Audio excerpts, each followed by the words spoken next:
Collier is in serious hot water after lying on Caitlin Clark on national television.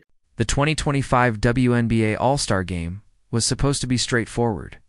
Cheryl Reeve was set to coach Team Clark, while Sandy Brandello of the New York Liberty would take charge of Team Collier. Simple enough until it wasn't. Then came the twist that sent shockwaves through the basketball world during a broadcast. Caitlin Clark casually said, "I don't know if this is..." WNBA All-Star Draft was fun between Caitlin Clark and Napheesa Collier, the team captains, picking the players, picking the rosters. But the most interesting aspect was the coach swap, because Clark traded Cheryl Reeve, who was the coach of her team, or was to be the coach of her team, to Collier for Sandy Brandello, the coach of the New York Liberty. Of course, Reeve is Collier's head coach for the Minnesota Lynx, so that makes sense. But the drama is going to come from Reeve having previously been critical on social media about the amount of attention Clark received relative to the rest of the league, not to mention being the coach of Team USA that Caitlin Clark was so famously snubbed from. Is in the rules. I don't really care, but I think we've already discussed we're going to trade coaches. Instantly, social media lit up. Fans, analysts, and even former players assumed Clark was making a bold, possibly petty power move. The dominant theory. Clark didn't want Cheryl Reeve coaching her. I don't know if this is in the rules. I don't really care. But I think we've already discussed we are going to trade coaches. Fee's going to take her coach, Sandy Brandello. Let's get it. Ooh. It's going to be amazing. Sorry, WNBA, if that's not in the rule. Sorry, ESPN, if that's not in the rules, but we just made it a rule. So, Sandy Brandello, come on over. Whoa! Let's get to it. You can coach Sabrina. After last year's Olympic snub, where Reeve led Team USA and Clark was left off the roster. But then plot twist, Napheesa Collier, K-Fi, dropped a bombshell that completely flipped the narrative. "I texted Caitlin before to ask if we could trade for Cheryl," Collier admitted. So this wasn't some ego-driven stunt by Clark. It was Collier who initiated the whole thing. She reached out to Clark with a simple ask. Could they switch? You rate Napheesa's drafting skills for her NBA drafting, and for you, Fee, did you know that Cheryl was going to get traded beforehand, before you and Clark did that, or was that just on the spot when that happened? So first for you, Napheesa. Oh, I think Fee knows what she wants, so her draft picks were all great. I'm happy that she, got Courtney, she got Cheryl, so the whole Minnesota Lynx gonna be there. So I'm happy about that. So she's a great drafter. Yeah, watch out. I might be a GM one day. No, I would hate that job. Yes, I texted Caitlin before to ask if we could trade for Cheryl. So yes, it was pre-planned. Coaches so she could stick with the one she's had her entire WNBA career. It suddenly made perfect sense. Collier has only ever played for Cheryl Reeve since joining the league in 2019, of course. She'd won her longtime coach by her side during one of the biggest stages of the season. It's like picking your favorite mentor for a major presentation. Go with someone who knows your strengths, your style, and how to bring out your best. But here's where things get especially interesting.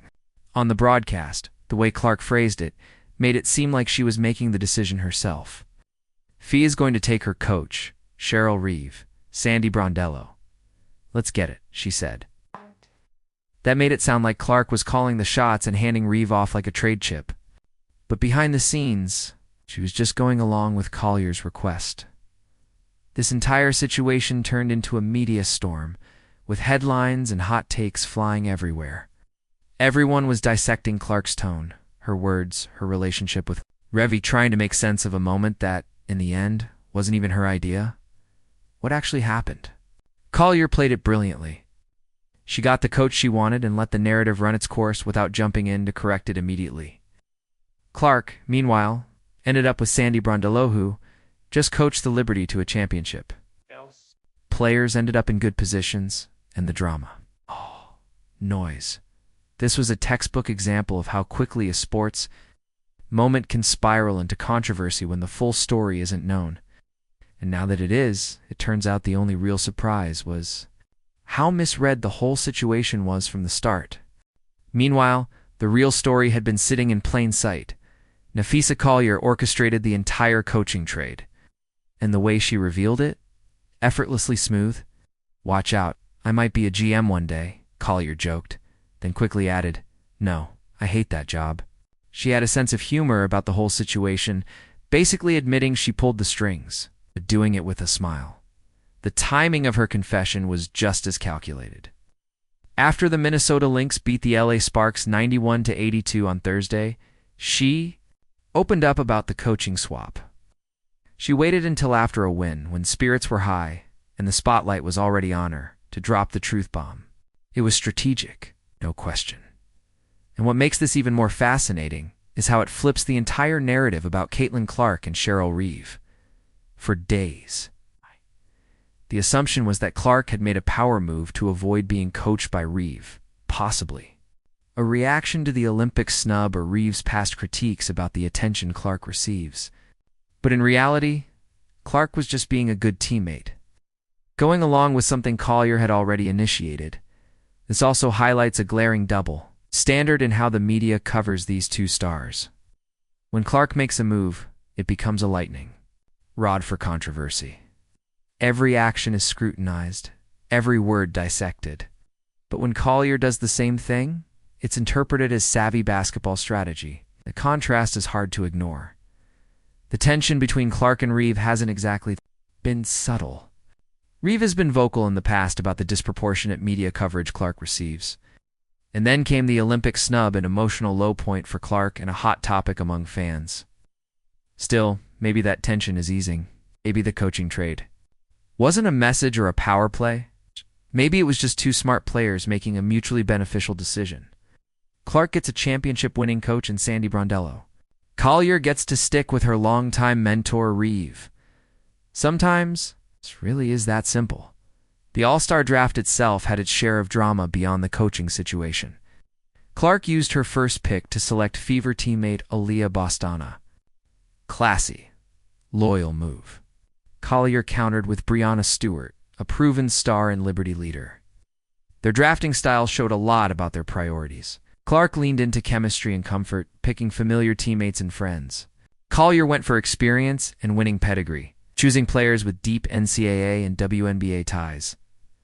After Clark casually announced the pre-planned coach trade during the draft, she even tried to trade Satu Sabally to Team Collier, so Brondello could coach both Stewart and her Liberty teammate. That kind of thinking shows how deep this strategic game went. Even with the coaches already swapped, both captains were still trying to fine-tune their teams for chemistry, performance, and even off-court alignment. When Collier refused to give up, Stewart, her close friend and business partner, spoke volumes. This isn't just basketball anymore. These players are thinking long-term, endorsements, joint ventures, brand building, and lasting alliances. Decisions are no longer purely about who plays best together on the court. Relationships, loyalty, and business all factor in.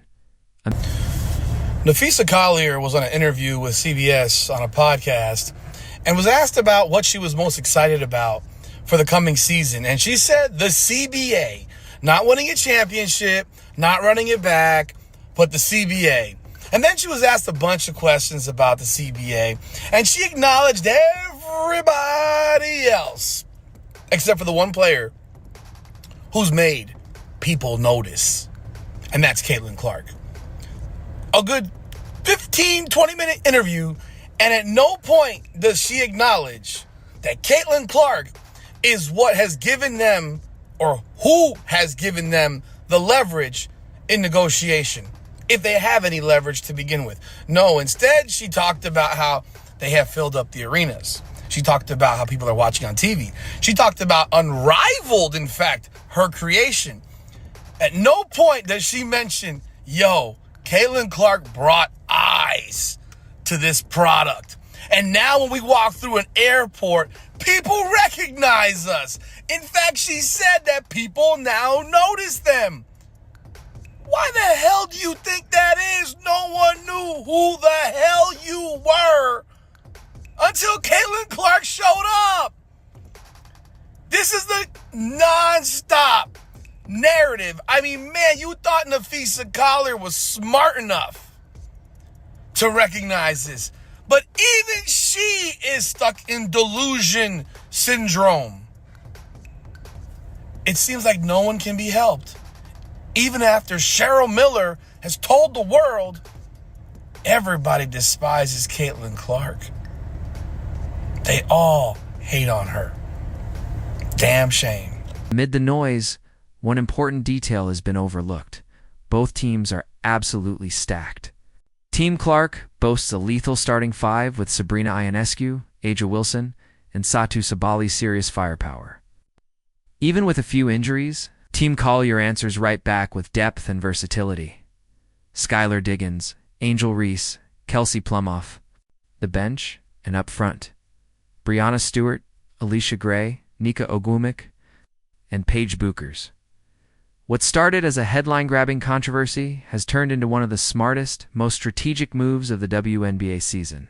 The drama may have grabbed our attention, but behind it all are two players thinking several steps ahead. Both teams are stacked with talent, which means the actual all-star game is shaping up to be incredible, no matter who's on the sidelines. While the coaching trade may have stolen the spotlight, the real story is how competitive this matchup is going to be. These aren't just exhibition squads thrown together for fun. Both rosters are built to win. The competitive balance is spotting, and that's exactly what fans want.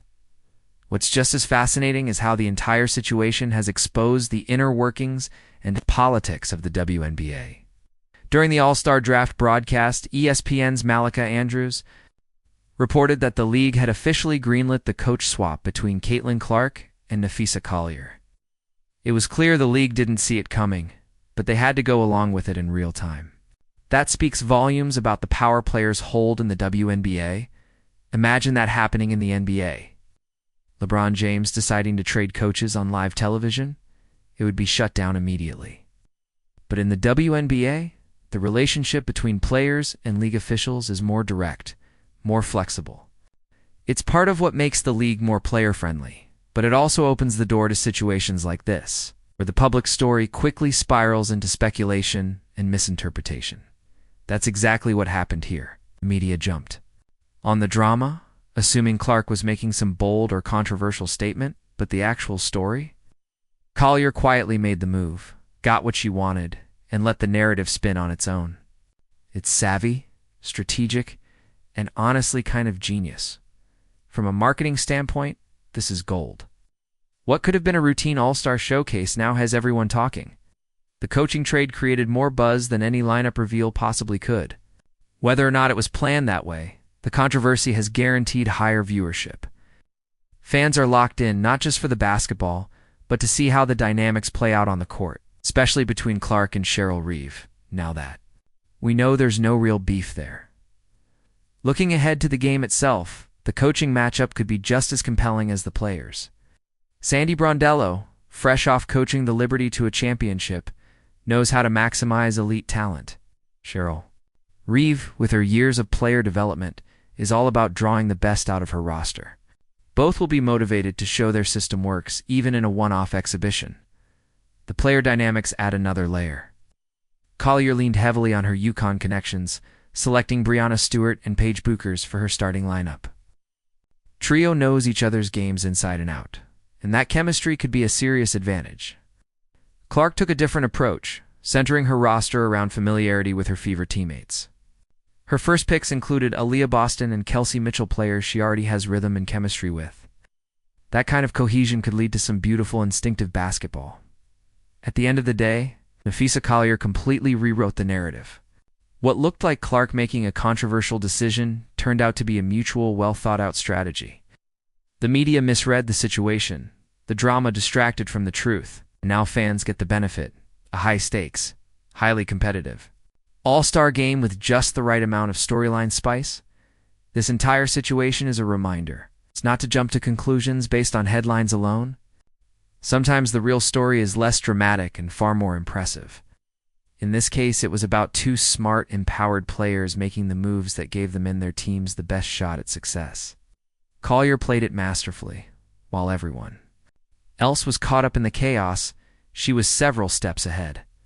She's not just playing basketball, she's playing chess,